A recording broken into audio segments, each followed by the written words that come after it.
Hey, pause the game for a second. Seriously, put the controller down. You've been hitting that same wall for 3 hours trying to farm gold. What if I told you that in the real world, there is a literal infinite money glitch? Think about how a massive multiplayer game actually works. The soldiers on the ground are the players doing the grinding, taking all the damage. The government is the server host running the match.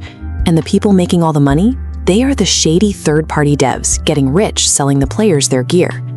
In school, they teach you that wars are about heroism and good guys fighting bad guys. But if you follow the money, a totally different story happens every time the shooting starts. Money moves straight from taxpayers to the government and into the bank accounts of a very small group of people. Listen to this. In 1843, the entire United States of America had exactly 20 millionaires. 20. But by 1863, right in the middle of the American Civil War, New York City alone had over 100 millionaires. Hundreds of thousands of soldiers were actively dying in the fields, and the richest neighborhood in America was filling up with brand new mansions. That sudden explosion of wealth is a pattern. It is a highly intentional, perfectly legal cheat code that activates every single time a country goes to war. Let's look at hack number 1, selling trash gear. Back in the Civil War, opportunistic merchants scammed the government by selling them army uniforms made out of shoddy. Shoddy was literally cheap, recycled rags pounded and glued together to look like real wool. The merchants charged full price for top-tier armor, but they delivered garbage. Soldiers fighting in the field would get caught in the rain, and their uniforms would literally disintegrate and melt off their bodies. The government was spending $2 million a day to keep the war going. They were burning through cash so fast, we couldn't even check the quality of what they were buying. The merchants pocketed the difference, and that is exactly how New York got its 100 brand new millionaires. When a war starts, the server admins are in an absolute panic to get supplies. Urgency destroys quality control. It makes it incredibly easy for connected insiders to deliver broken gear and walk away rich. But the shoddy merchants were amateurs compared to how the game is played today. Fast forward to the 2003 Iraq War to see hack number 2, the VIP server pass. This diagram shows exactly how a modern exploit called a cost-plus contract works. Imagine you buy a sword for the game for 10 gold. The government agrees to pay you back that 10 gold, plus an extra guaranteed percentage as pure profit. The rule is simple.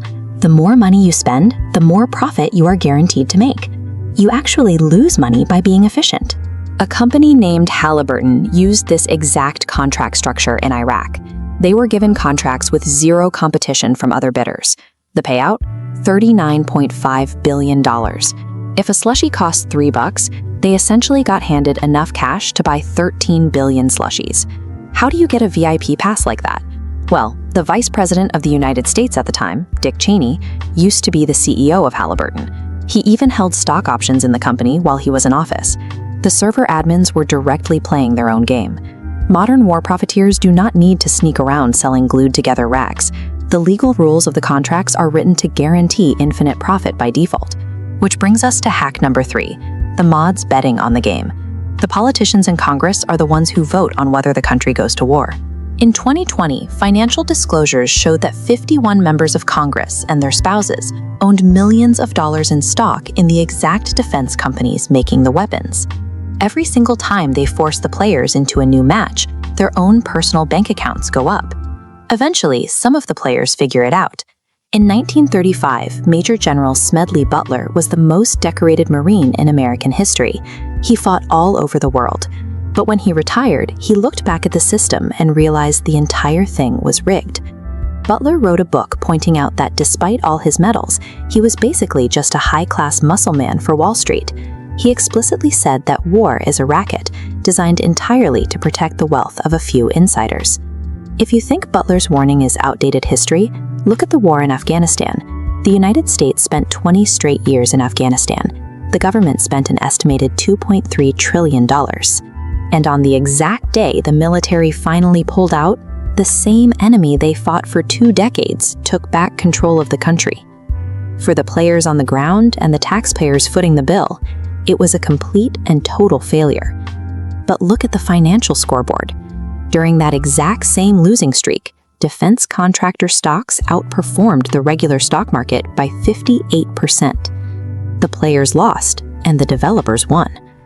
If the people making the rules get insanely rich every single time a fight breaks out, how can we ever trust that they are starting fights for the right reasons?